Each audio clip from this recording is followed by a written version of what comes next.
আমার শুরু থাকতে আমার বিয়ে হয়, বয়সটা কম ছিল, অল্প। স্বামী কি জিনিস বুঝি নাই, শ্বশুর শাশুড়ি বুঝতে পারি নাই।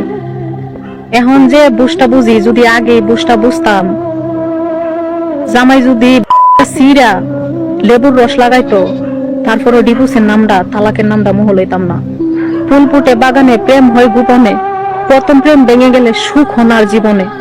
আপনারা যাই যে করেন না কেন, যতই ঝগড়াঝাড়ি হোক না কেন, স্বামী স্বামী বউর ভিতরে প্রয়োজন 1 মাস 2 মাস আলাদা থাকবেন।